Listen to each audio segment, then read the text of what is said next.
high atop the pastoral center of the Diocese of Camden, you're listening to Talking Catholic. Hello, everybody. Hola a todos, and welcome to Talking Catholic. I am here with my friend Mike Walsh doing this amazing podcast today, just to celebrate this month because I am so excited to be during this National Heritage celebration of the Latino culture. Hello, Mike. How are you? You know what? I'm very happy because, as you know, this is one of my favorite months to celebrate. Although I am not a person of the Latino community, as has been well established on this podcast, I am a fan of all foods, and I'm particularly a fan of Latino foods. So it's I try not to skip any of our Latino festivities because I haven't been to one yet that didn't include a plethora of food involved, and all of it delicious. And so yeah, Hispanic Heritage Month is this month. And of course, it's also a month that's rather peculiar because we're celebrating, you and I are recording here on October 1st, but actually Hispanic Heritage Month started on September 15th. Yeah, and it goes all the way until October 15th. Yeah, it's sort of, and the reason, for many years, I didn't know what the reason for that was. But the reason for that is that there are actually quite a few national holidays that occur, particularly in the Caribbean region, that are all about this time period, but not on the same day. And, you know, the folks who decided to put this thing together decided that instead of doing it as a month or as a week or as a day, they sort of encapsulate that entire time period from mid-September to mid-October, which I personally thought was brilliant. You did your research, man. That's exactly it. Yeah, it is. It's great. Well, you're from the Dominican Republic. Does the Dominican Republic celebrate its national holiday in the middle of, like, in September? No, it's actually in February, but, you know. I picked the one that category. I guess they took a whole bunch of other countries. I was not included. They didn't call you to check? Yeah. So today's episode, we try to actually do a good job on the podcast, but actually in our diocese at all, we try to do a really good job of including Hispanic culture in, our faith and in our parishes, because certainly here in South Jersey, there's a fairly large contingent of Hispanic people from all over the place. You obviously from the Dominican Republic. Somebody was actually just asking me if I knew what the breakdown in demographics were with regard to Latinos and where they're from in South Jersey. And this is all anecdotal, but to my best guess, I would say I think, Puerto Rican culture is probably number one, then Mexican culture is number two. And I think Dominican might be number three. Do you have an opinion about that, Marianela? Yeah, I think you're about right on that. And, we also have a lot of people from El Salvador and some from Guatemala. As well, a number of Haitians too, which are included under, the Latinos as well, and definitely people from Brazil, which are part of the Latino culture, but we don't have as many of those in the diocese. So, yeah, it's certainly our, even in our own administrative offices here, the head of our Hispanic ministry is from Bolivia, and Colombia. Colombia. Colombia. His wife is from Bolivia, I think. Andres, I'm so sorry. I can't believe I said Bolivia instead of Colombia. I should have known better. His wife is from Paraguay. She's going to kill me. Well, okay. And that's something that, I have to sort of explain this all the time as someone who appreciates Latino culture, and that, there really is a lot of distinction in the Latino culture, that Latinos are not just Latinos. They are Dominicans, they are Puerto Ricans, they are Mexicans, they're all over the place, which if you're trying to, advocate and work with and integrate with people from these regions, it would be like talking to Italian as if he's an Irishman. You wouldn't do that. It's you respect the Irish culture, respect the Italian culture, respect the German culture. I was just having a conversation today about my lineage. I don't know about you, Marianela, but I'm a mutt. I am. There are 9 different nationalities floating around my cells. which is one of those reasons why I can kind of get along with everybody, because I know I'm kind of a part of everything. but also I have an appreciation for being an American because of that, because I have so many immigrants that came from all over the place. My mother's side of the family basically were on the boat after the Mayflower got here. And then my father's side of the family all immigrated to the United States after 1918. So we have ones that go back hundreds of years, and we have another one we've been in the country for just over 100 years now. But prior to that, yeah, there's all these unique characteristics of our lineage. Now, you as a Dominican, I've always actually been curious about this. Do you have a sense of what your ancestry is, or is it just Dominican? Well, no, because, Dominicans are known to be this kind of big mixed race. We have so much within us, we were colonized by Spain at a certain point, we were colonized by Haitians at some points too. And, we had French, we had people from Holland too. So there's a big mix. So when you see a Dominican and, we all kind of look different in different tones and different types of hairs and colors of eyes. Definitely that shows that, we are part of a big pod, just in the American culture. See, I like that. I feel that you and I now have a kinship because of that, because of our sort of crazy genetics. I like that. Awesome. Well, you've been telling me for years I have to go to the Dominican Republic, and I'm going to make that happen at some point. You have to, definitely. Okay. So who do we have today? Well, actually, I have to thank you for this. We've been wanting to do this episode for a little while now. So we're recording it on October 1st.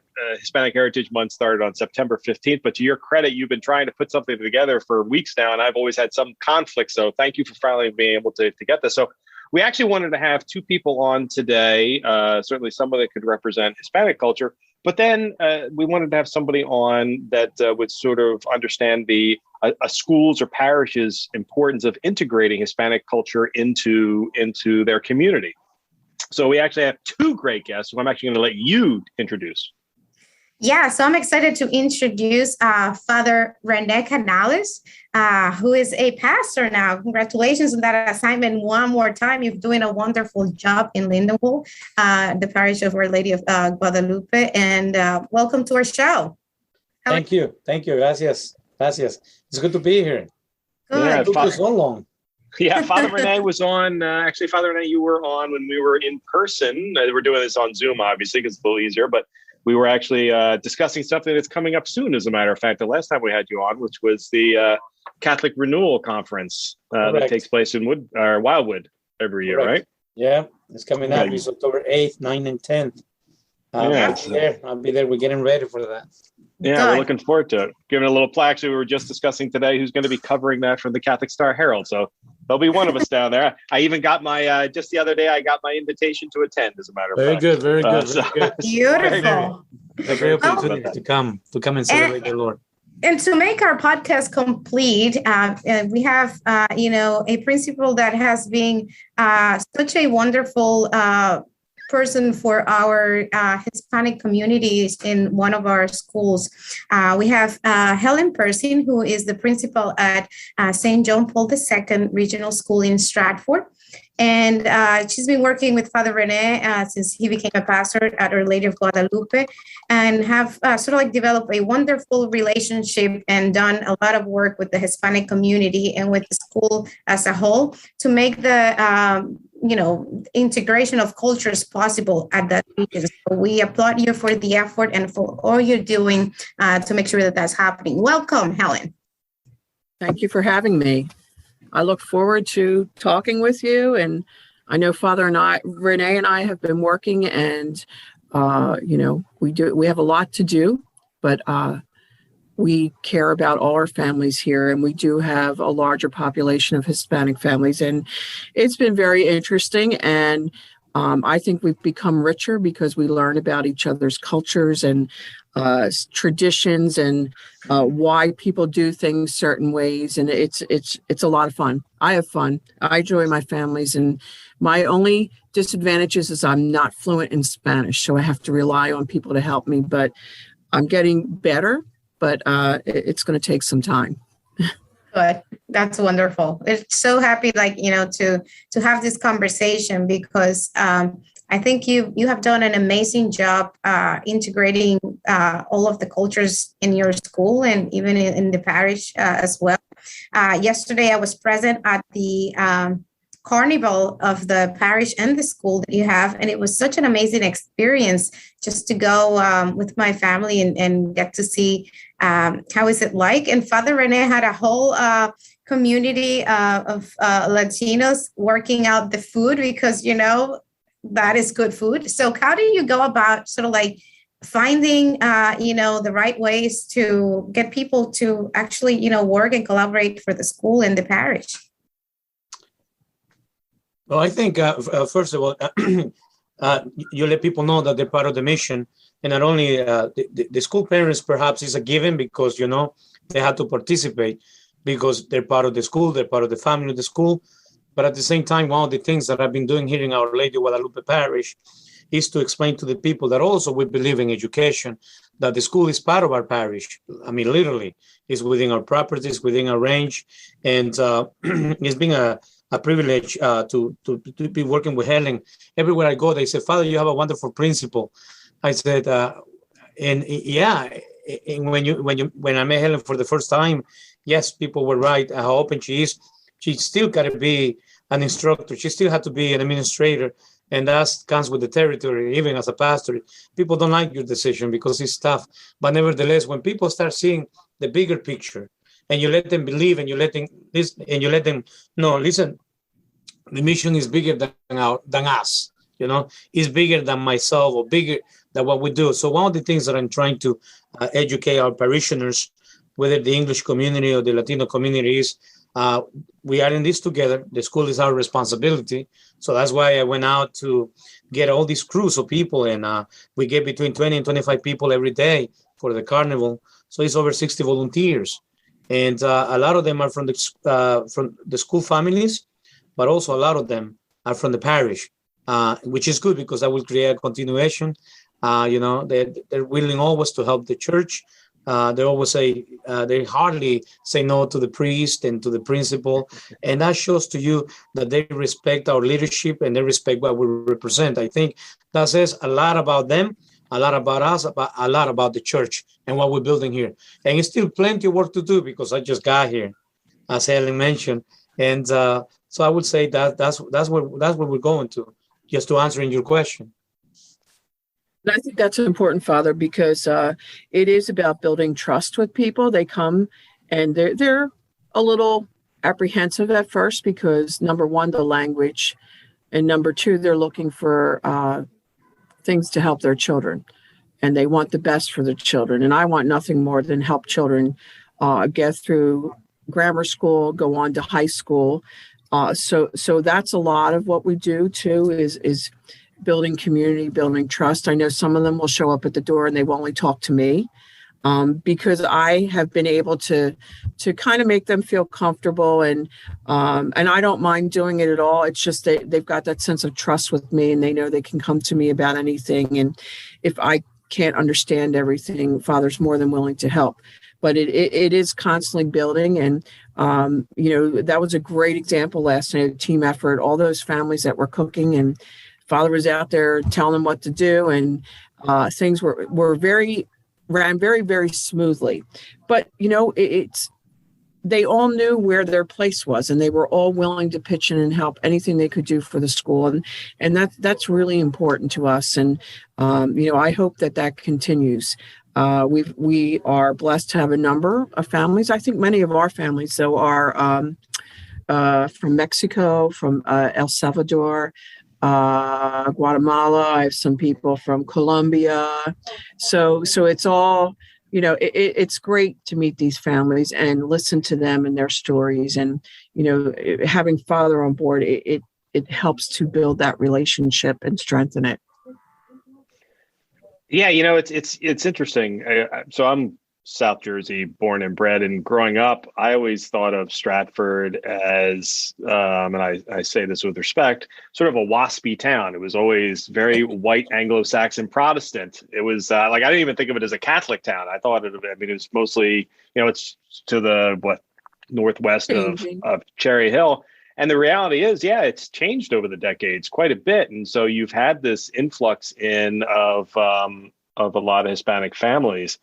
Helen, have you ever gotten sort of an impression of like, you know, how that, like when that change happened and why it happened?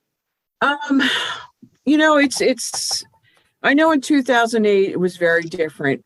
Now, I would say maybe in the last, maybe 7-8 years, because some of the kids that are here now are going to be graduating, we've seen a change. We also have many families that live in Lindenwold, and now they've made the connection as to where the school is actually located, because in our situation, the school is about a mile from the seat of the parish. Mm-hmm. So we did some, open houses and things after Mass and got the people to connect. And once one or two families figure it out, then they tell everybody else and they start showing up. And, that's great. And the parish knows to send the families to the school. But it's been different. A lot of the families do come from Lindenwold, but there's a number from Stratford. But they seem to have kind of settled in that area. And, the beauty of it is if you go to Spanish Mass on Sunday, it's like I see all these kids and I'm like, oh, they should be in my school. They should be in my school. And it's just, trying to figure out a way to get them in my school. So because there's a lot of children there, and we've gotten a lot of them. We have, but there's still plenty more that, we're working on it. It is a financial issue, and it's trying to find more and more ways to find money to help these families. Yeah, that's the right attitude, Helen. You see a bunch of kids in a church and you're like, I got to get them into my school. I like that. I like a principle of things like that. It started with Father Joe. Father Joe Capella. I went to Mass and I looked at Father. I said, where are all these kids coming from? They should be in my school. He goes, I know, Helen. That's why I told you to come. Now our work is we got to start trying to get them. So slowly, and now they know where the school is, and they come and it's been great. I like it because we are diverse. I like it because we learn so much about each other, and being a Catholic school, we are universal and accepting of everyone. And I think that the children, grow and learn from each other. Yeah. Helen's school was the first one I went to when I started my work here at the diocese doing the Latino Enrollment Initiative. And it was just, I had already met her. She was part of these teaching English ESL program I love doing that. Hispanic community in Camden. And after I met her and I saw what her job responsibilities were, I was shocked that she would go to this parish after work to do this work and teach ESL to the Latino community in Camden. So I had already had the chance to sort of like interact with her. And then we started doing outreach for the Latino community, and she had already gotten the ball rolling there. And in the past couple of years, we've seen a significant change, and that's all because we intentionally decided we wanted to bring in more Latino families into our Catholic schools because we want to make sure that they're represented and that they're part and take advantage of a Catholic education that we know can prove the dreams to come true at the end of the day when we give the children the education that they deserve, that is Christ-centered and that creates not only good and educated people, but also people of God. I think we're touching upon the topic. One of the things that, since we're celebrating Hispanic Heritage Month, one of the things that even in this parish, someone said to me, Father, if someone going to break the gap or bridge the gap between the Anglo community and the Hispanic community, will be you. I said, it's not easy. People just come together socially. No, there are a lot of root causes, a lot of problems. And one of the things that I always say is fear of losing my identity. And my point of reference is always the Hebrew people, the Israelites, when they were in Egypt. See, Pharaoh, because he was so full of himself, that was a missed opportunity. He's realizing that the Israelite people, they're growing. Wherever they go, whatever they plant, it prospers. Why is that? Because they were the chosen people. God was with them, you know, and people is a blessing, no matter in what shape or form they come to. And when you are blinded by society or by whatever situation, you miss that opportunity, you know. And look what happened to Egypt. We know the story. And that could be for the English community or could be for the Hispanic community. Both sides, you know, they had to say, they are a blessing to me. They are a blessing to me because I'll find it on both spectrums, you know, not to cross over. And I said, listen, you know, we often believe that every person is a world or a universe. Can you imagine if you meet another universe or another world, your horizon, your universe, your world just expanded tremendously. You know, you just touch upon, Mike, how your parents came from, you know, from different times and eras, and you are proud to be an American because that's your result. And it's a shame the Irish, the Polacks, the Germans, they had to suffer here because they were not allowed to be Polish. Yes, Polish. They got to be into the melting pot that they were asked to be. Nowadays, we don't have to do that. That's the beauty of America, that you can be you, and yet you can respect the other and you can accept the other. And I know we know it's original sin, we know the brokenness of human beings, but as Catholics, as a parish, a school, I encounter all of that. People find me all the time, and I say to them, you know, and I say, I stop fighting people. I want to get to know me. You know, when I found resistance here, and Helen Persing can attest to it, Marianela and you, Mike, resisting in this parish, and had to say publicly, I said, listen, I am not here to replace Father Joe Capella, great priest. I am not here to replace Father Vince Guest, great priest, loving priest. I said, their shoes are bigger than my shoes. You know, I'm a little guy. I said, but you need to give me a chance. I also have something to offer. I said, you know, I bring energy, a little. I bring a lot of energy. A lot of energy, Father Rene. I'm getting older now, and I got COVID. So I said, you need to give me a chance. And I think that's when people start seeing. And then I said, I used to start, you know, trying to fight that. You know, and then I said, wait a minute. No. I said, you know what? Instead of wasting a lot of energy in doing that, I just want to teach them who I am. I let them get to know me. I got to be open. I got to be myself, you know. And I think that is working. People, Father is nice. Oh, he's great with funerals. He's funny.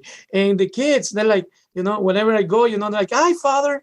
And people, you know, I just came right now from Rowan School of Medicine.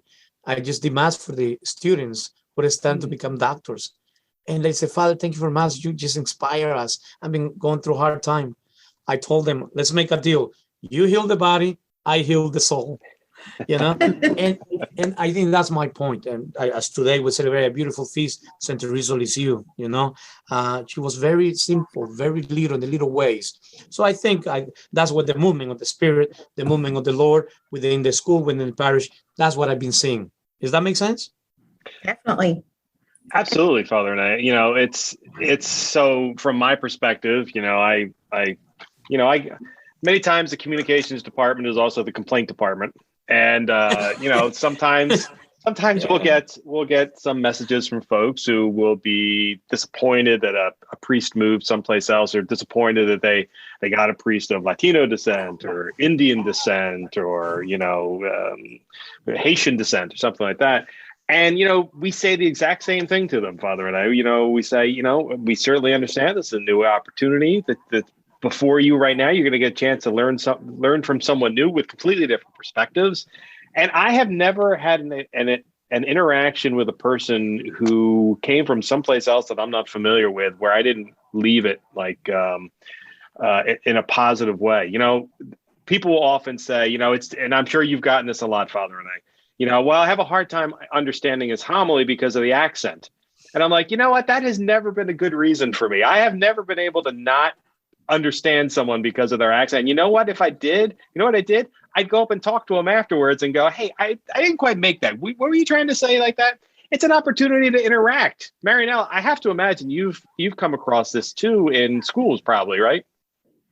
Sure. You know, it's I think one of the things that I really like to be myself when I'm with the schools. I know Helen, knows me with the principals. At the beginning, I was a little, afraid. I was like, I'm the only Latina people here in the office, coming in and, talking to people that were much older than me too. And I was like, am I going to get the respect by being Latina, by being also, young? And I have to say, it's been a wonderful experience. It's like at the beginning, it took a while. It took people to get to know me and who I was and, how I talk. But, I have to say that now I feel, so much part of the community and not only being part, but being really engaged and an integral part of our school. So that has been a blessing. Yeah. Let's talk a little bit about Hispanic heritage a little bit now. So we talked about Marianela and her connection to her beloved Dominican Republic, which there's never a time she doesn't remind me of that, which I appreciate, actually. She's actually brought me back many, many gifts from the Dominican Republic, which I very much appreciate because they're usually alcoholic in nature, which I'm not going to turn any of that down. So Father Rene, what about your background? What's your heritage? Oh, I'm from El Salvador. And, the first time that I came to the United States, they say to me, welcome to America. I mean, my story, I was undocumented. I said, what do you mean? I said, I'm from America too. Because the Americas, right? That's why Our Lady of Guadalupe, she's the patron of the Americas. Yeah, right. America is divided North, Central, Caribbean, and South, right? Yeah. The North is Canada, US, and Mexico. The Caribbean is where Marianela is from, Puerto Rico, Haiti, Dominican Republic, Cuba, Bahamas, the Caribbean. Central America is from Guatemala all the way to Costa Rica. And people don't know geography, and they say to me, Father, are you from Ecuador? I said, no, Ecuador is in South America. Oh, you're next to Argentina? No, that's in South America. I am from El Salvador. Oh, San Salvador? No, that's the name of the capital. Like Washington, D.C. and U.S. Okay. Or the District of Columbia. You got to teach people, educate. And It's fine. So you were mentioning that Marianela, the Dominican Republic, they celebrate on February. Central America, our independence is September 15th. And Mexico, September 16th. So you can see this is a big civic celebration. Since little kids, we were taught to we love the Independence Day because we celebrate for a week of things at the school. So no school, no homework. I know Mrs. Persing, can you imagine? We're like, yeah, we loved it. But we were forced to be at school every day, all day, painting, doing things because we need to. That's the day that you show off as a school society back in my days. And, growing up in the countryside, you got to go march as a student throughout town. And every time that you march, you will kill your shoes. And, remember, you only had a pair of shoes. I mean, the way I grew up, we're like, do I have to? Yeah, sometimes we will march and then we'll sneak out, go to a house, and then go on the way around, we'll find them. Let me tell you, if you talk to people from Central America, they have similar experiences from the towns, from the towns. It was so beautiful. And of course, when I moved from the town to the city, it was a different experience. You saw more the army, the soldiers, but it was very, very patriotic, And the good thing I remember, always saying a prayer, not a prayer to the flag, but saying a prayer to the, there's a big prayer for the flag, but always saying a prayer before school and singing the national anthem, And but I had never met more patriotic people until I came to the United States. That people can be so divided here. Unbelievable by political parties, terrible but when it comes to the nation, they're one. You don't mess with them. That's the beauty of being an American, those who are American, whether born or naturalized. Man, we're coming from other countries who love our nations too, but we appreciate so much the richness in this country, the patriotism and the respect, and that's the beauty. So that's what I mean of bringing who you are, but also embracing the new. I didn't lose myself as a Salvadorian. I am still Salvadorian. I still like pupusas, which is a Salvadorian dish. I still like everything about being Latino. Mayo say something important, that we have people from all over Latin America. Not every Latino is the same.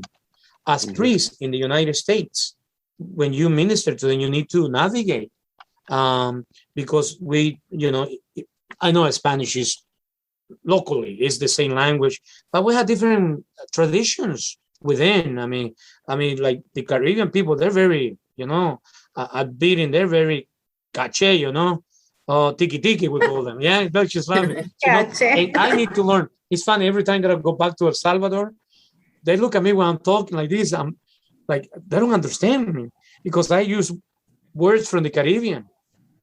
I use words from Mexico. And then I used to. I'm thinking maybe a couple of days I picked on their, on the language, perhaps.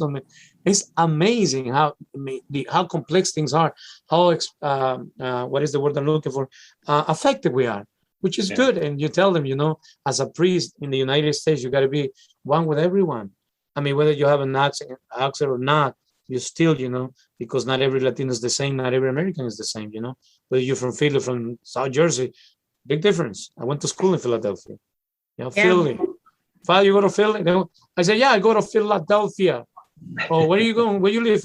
At Atlantic City. Oh, Atlantic City. I'm like, what? I mean, they're so lazy, all right? It's the way they speak. Yeah. You have to be here in order to understand that, right? So that's definitely. Right. You're like, it's so funny to hear you sort of like talk about these little differences and things, because when you talk about like Latino culture, there's such a richness in what we have and the things that we do, that it takes for someone who doesn't know about the culture time to really dig into those things, so that sort of like desire to know more and to get to interact more in a more positive way is there. And so just to interrupt you, Marianela, someone said to me, when May comes, Father, happy Cinco de Mayo. Okay, good. Same to you, because I'm here. Like, if you say to Marianela, happy Cinco de Mayo, like, what? Maybe you'll get a sombrero and you'll be like, okay, thank you. I know it's the Battle of Puebla. I understand. I know it because I've been here. But like what? They think everybody celebrates Cinco de Mayo in our countries. Yes. We don't, Yeah. We celebrate Thanksgiving, even Halloween. That was a new thing for me. Like, what? Totally. For me too. That's one that we have trouble with here. I mean, we have the Reyes, the baby Jesus. Well, Helen, going to your trouble there, I am sure this story is going to sort of like be part of that. Well, there was one of the Halloween parties that we had here at the diocese with Bishop Sullivan. I was, in this picture, and I posted the picture on Facebook with my costume on, which is sort of like something I'm doing as a newcomer to the country. Like I never celebrated Halloween in the Dominican Republic. It was a devil thing. And so I posted the picture, and my previous principal, when I was in elementary school, made a comment on Facebook, and she was like, we don't celebrate the death. We celebrate life. And I'm there with my bishop, celebrating Halloween. And she's kind of looked all troubled there in the Dominican Republic that I am doing this. And I'm sure you're probably experiencing some of that, Helen. It's interesting because we do celebrate Halloween, and many of the Latinos do not celebrate Halloween. And they choose not to wear a costume, which I'm perfectly fine with. But trying to educate my staff, why they're here. Why? I said, because it's not part of their culture. They don't celebrate it. And, it's okay. They come. I actually went and bought a bunch of costumes for kids so that they could be in it. And then I talked to some of the moms, and they were saying, we really don't celebrate that. So on Halloween, if you don't wear a costume, you can wear black and orange, and the kids will do that. But it's funny how people are so, what do you mean they don't do that? And I'm like, it's okay. It's part of their culture. It's who they are. And, I'm perfectly fine with it if they don't want to do it. And some families might pick their children up a little bit earlier that day.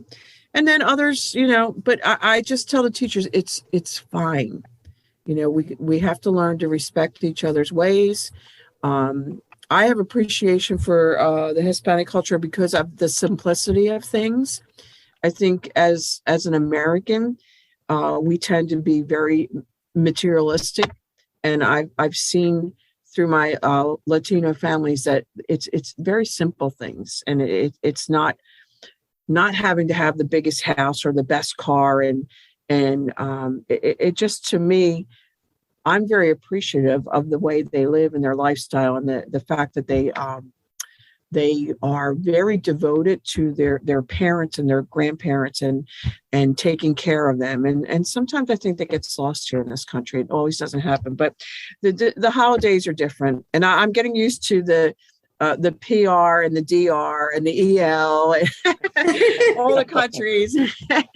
So it is funny because the kids will come when we let them dress. They'll have their soccer jerseys on, and and at first I'm like EL, and I'm like, okay, now I know which one is which. So it's fun. But that's the see. So I love learning experiences. I love things that are unique. It was interesting, Helen, listening to you talk. I didn't actually know that in most Latino cultures, there isn't an appreciation for Halloween. I knew Halloween was mostly a European thing and an American thing, but it didn't occur to me that there was an uncomfortableness in Latino communities. Because actually, going back to what we were talking about with Father Rene and about how, Cinco de Mayo is only a celebration in Mexico because it's the Mexican Independence Day. So it wouldn't be anywhere else. Same thing with El Dia de los Muertos, the Day of the Dead. Yes. Yeah, good Spanish, Mike. I'm working it. I'm practicing. But that's something that's that's something that's celebrated it's celebrated on November 1st, and it's only in Mexico, and it's very similar to Halloween in some respects, and there's a lot of partying, a lot of dressing up. You actually spend a lot of time in cemeteries where you celebrate with the dead. There was an entire movie, a Pixar movie about it. I think it was called Coco. Coco. But that is unique to that very specific culture, not all Latino cultures, not all American cultures. Very unusual. And Mike, and religion also plays a role in Latin America. For us, demons, you don't dress like the devil. You don't dress like Dracula. You don't represent the evil. You know what I mean? Mm-hmm. We were tough since day one. No. You never. You rather want to go the same route. You want to wear something that promotes. That's the mentality. That's a lot of us were raised, right, Marianela? Exactly. That's why that's the coming of the principle. Like here is okay, it's normal because we're not the devils, but it's the culture. So sometimes people have to understand what the cultures do, and they don't have to do that, but that's okay if they do it. For them, religion is very intertwined with the language and with the culture. I always say with the Latino community, especially religion and culture and language. It's kind of hard to separate them. You cannot just break them apart, because you break them apart, the person is lost, right? Yeah. They don't know what to do. Definitely, and I think it's so intertwined with the language that sometimes when Latinos translate into English some of the phrases that we have that had to do with God, sometimes it comes across negatively in the Anglo community, like to say Dios mío for everything, Madre Santa. And it's kind of like, it's okay for our culture to do that, where if you do that in the Anglo community, it sounds like more like you're using the name of God in vain. Right. And I've had that happen, at a school where, they were telling me about my daughter speaking, and she was in trouble. And I'm like, what is it that she said? And then when I heard it, I realized for the first time, kind of like, oh yeah, I guess they don't do that in the English community. Like, it's something you don't do. And we are told not to use the name of God in vain. But what we feel is when we use these terms, it's like, we're with God all the time. And we, sort of like make him part of the conversation. I don't know if it makes sense to you as a priest, Father Rene, but I think that's how we think about it. Yes. Definitely. So, I'm curious, particularly for you, Helen, have you had to overcome conflicts with other parents or stakeholders, when it comes to working with Latino communities? And I just keep doing what I'm doing because it's all about the mission. And there have been things said to me that are not very nice about what I'm doing. And you know what? They're not judged. I don't answer to God. And that's, I have a great appreciation. I have a great appreciation for people of color. I always believe that you should not meet a person of color the first day on a job when you graduate college, that you should have those encounters all through your life because people can't handle it when they get into the workforce. They just really can't. And I just think we're so much richer because we're learning about each other, what we do.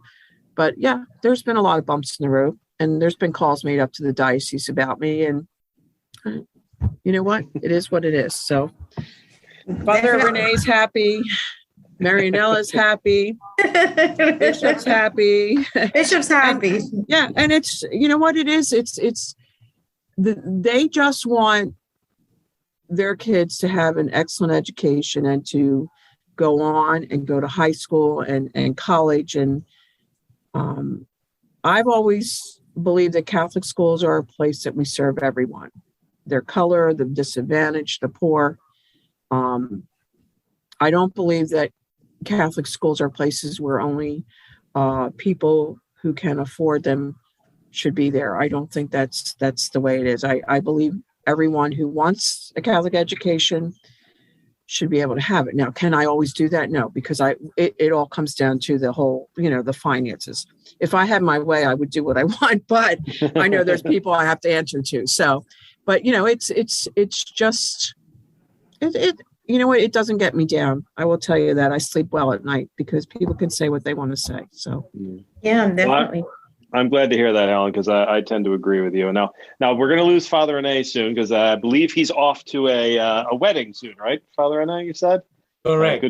A good Friday evening wedding. I like a good Friday evening wedding. But you are brand new to the parish. You've been there about a year now, Father Rene. Yeah, this July 1st was a year. Yeah, and it is true. You did follow two titans of the priesthood, Father. Loving priest. Yeah. Loved Pete, and then Father Vince Guest.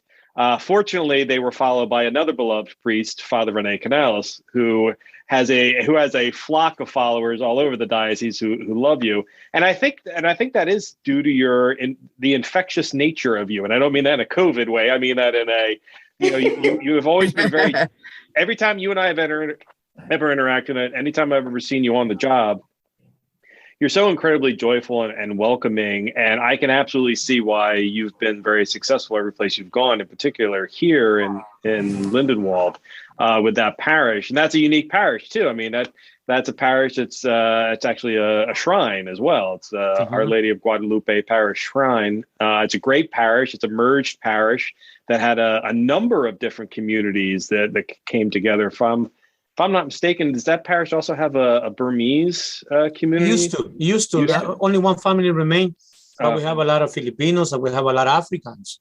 They come in there. Okay. We have people from Africa, of course, the English, and then the Latinos, Yeah. So we have Burmese families in the school also. Yeah, there's still Bernie. We actually had two, and one just left. They moved to Chicago. Yeah. But he came to me and said, if this doesn't work out, I will be right back here. And I said, sure, you can come back. But yeah, that's been interesting too, because, that's a whole nother culture that we get to learn about. But yes, it's been, Lindenwold's kind of a mix of different people, and it's very nice. Mm-hmm. Yep. Mm-hmm. Father, before you go, I would like to ask you, what are the things you're doing this month to celebrate Hispanic Heritage Month? Is there anything in particular you're looking forward to, or that you're doing or did already? Well, things we're ready. For example, in St. Jude last Sunday, we did a barbecue with the community. It's supposed to be 2 weeks ago, because I got COVID, couldn't make it. So we celebrated last week. And of course, even though the carnival is a fundraising for the school, for St. John Paul II Regional School, we still also, that's part of telling the community to come and be with us and celebrate and buy food and enjoy it. This coming Sunday, also we have an event with Lindenwold Police Department. We call it Faith in Blue. Faith in Blue is, is to honor the cops. So they're cooking for the Latino community. They say to me, Father, we want to do a cookout. I say, are you ready? I say, after the Spanish Mass, I said, you need to cook a lot of hot dogs and cheeseburgers. There's about close to 300 people that come for Mass, I told them. Yes, Father. So they're cooking for 200 plus people. So it'll be good just to mingle with the community. That's a good opportunity, see? And we're planning a couple of things to eventually to mix up with the community, to let people know that it's good to celebrate who we are as cultures living in this great nation, to be grateful. One of the things that I always say to our people, always be grateful for this nation, because even though, we come to work, we come, I often say, when first I came to this country, it was to look for the American dream. At first, it was a nightmare. It was hard. And it eventually became a dream, and now still living the dream, even though it's not easy. You got to be grateful. And I think that's how we celebrate too. So concretely, these are the things that we're doing for our community to celebrate our heritage. And God, we're doing things with the police. Since I'm a police chaplain here in Lindenwold too. And as we're getting ready now for Our Lady Guadalupe, which is our big feast. And by the way, this is a surprise now. This is different. Every year, the feast we celebrated, we walk around the neighborhood here. This year is big. We're going to start with the English Mass at 4 o'clock in Stratford, and which is a mile away. Walking takes you about an hour and 40 minutes, and we're going to walk. December 12th, it will be called. We're actually going to walk, process from St. Lucas, Stratford, all the way to Lindenwold to do the bilingual rosary, and then to do the Spanish celebration. So that's a beautiful feast. That's bringing the two communities together. Doesn't get better than that, Yeah. And awesome. And the question is this: how the Hispanics going to get there? We're going to bus them to Stratford so they can walk. And for the English community who are going to walk it, we're going to bus them back to Stratford so they can be celebrating, so that finally we can say, listen, this is our parish. We are Our Lady Guadalupe Parish, and we celebrate her, especially now in his Hispanic Heritage Month. She's the Americas, and she brings us together. So, Father Rene, thank you very much. I know you have to run. We really appreciate it. Of course, congratulations. You're now 2.5 years now an American. You became a citizen a few years back, and that was a big deal too. I remember when that happened, and just how many people were so happy for you when that happened, because you may be El Salvador. It was a journey. It was a journey, drinking through. And if you come to the carnival tonight, please come and enjoy it tomorrow. And of course, the Charismatic Conference in Wildwood and all the events, that we have. Trying to be busy, trying to stay busy. Thank you so much. Thank you for having me. I'm sorry that I got to run. That's God bless Father Rene. Have a good night. Enjoy the wedding. I will. Yeah. Helen Persing, Mrs. Persing, see you soon. Yes, I'll be there. I will be there, Father. I'm not going anywhere. Thank you. Marianela, Michael, a pleasure. All right. Our pleasure. Thank you so much. You too. Bye-bye. So, Marianela, it has been, so we have about, 7 minutes left to go on the podcast. So I did want to get that last thing, and I kept trying to figure out how to push in my citizenship question to him, but he always tells such entertaining stories. I never want to break into it. So, but that was a big deal. We put that in the paper. Actually, I think I'll put a link to that story when I upload the podcast, because it's a really nice story about him coming to the U.S. Definitely. And Helen, how are you? As we finish this podcast, I would like to ask you, how are you celebrating Hispanic Heritage Month with the students at JP2, and what's going on there? There's some, classroom activities that the teachers do. They pull in authors and Latino people, who are important in the world. And I set up this a photo booth in the school, and it has all of Latino photo props, different countries. And that has been a real hit, because every day a teacher will take a group of kids in there and you give them a prop and a camera, and they're having a ball taking pictures, and they really enjoyed that. I tried to get dancers. I'm trying to find someone to come in and do dance, and I've been struggling with that. So there was a family that recommended somebody, but they're somewhere, I think in Norristown, PA, and they only come at night, and they're very booked. And so I'm still trying to finish up with that. We probably will do, there's that Pixar movie. I know the children might want to watch that too. So there's different things. We have in the past had food, but with COVID, it's a little challenging. So we might have to wait for that till next year. But that was wonderful. I think there were at least 40 women who went and prepared food and fed the whole school. And it was great. We had a great time. And hopefully next year at this time, things will be better and we can kind of do things like that. So I know Bishop loves to go to your celebration. Bishop likes the fried Oreos. Yes. I said, they're not Spanish. I said, but they're good, Helen. They're good. It was funny because when Bishop came and he saw the food, Father Michael Romano was like, Helen, he has to be somewhere. He has to be somewhere. I'm like, okay. But he didn't, Bishop, he didn't want to, he saw the food. And like 25 minutes later, I said to Father Romano, he goes, well, now, Helen, he saw that. So we're delayed. And he went and tasted everything. It was fun. And I, that's what I like about those people. They just, they want to help in any way they can. And as soon as we use the WhatsApp a lot, I put something out, they respond. We get a lot of response from those families because they just, want to be part of the school and want to do something. And, that it's a great thing to see them. And it's a great thing. I have to tell you that food tent is run by about 20 Latinos. Father Rene's in charge and he's got them out there, and it smelled fabulous last night when I walked by. I said, this smells good.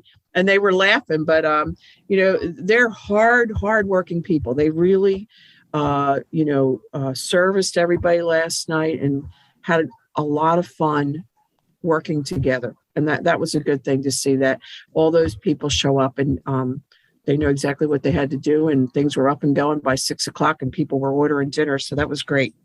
Yeah.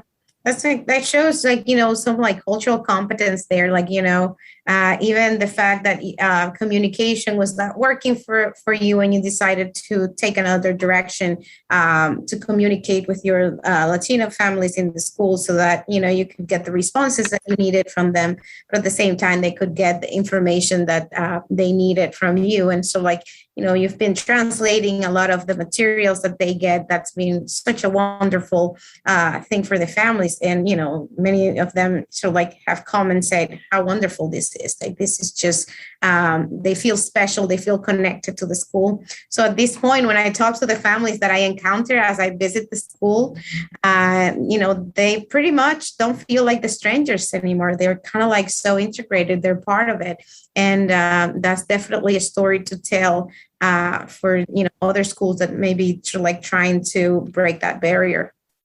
Yeah. You know what? You put yourself in their place. What if I was in their country and I didn't know anything? I would hope that someone would help me and show me the ropes and do things like that. So, that's all it is they just need help, and maybe they don't understand something, and I get someone to help me understand. And Google Translate has been wonderful. When I answer the phone, though, they do ask for the lady that speaks Spanish. I laugh because they know that they can't always get what they want from me. So, but it's been very, I have to say, most enjoyable. It's been an adventure. Marianela, you and I were at Notre Dame. I was at Notre Dame when they first started this whole Latino initiative, and I feel like I've grown as a person because I've learned more about all these people and the wonderful things that they have to offer. Yeah, definitely. And, for anyone who is in South Jersey and would like to take part, it takes place after Hispanic Heritage Month. But for us, we have our Hispanic Diocesan Celebration on October 24th at Divine Mercy Parish in Vineland, and that's at 3 p.m. So if you'd like to take part in that, we certainly welcome you to. Sadly, I will not be at that. It'll be the first one I've missed in the 6 years I've been here. I know I'm going to be traveling that day, so I'll be missing out. But I'll be mostly missing, I'm sure, the food. But it's a great event. So to Father Rene, who joined us, and Helen for joining us, and Marianela, thank you so much for putting all this together. And to all of our listeners, thank you very much for tuning in. And we'll be back again next week with another edition. Thanks, everybody.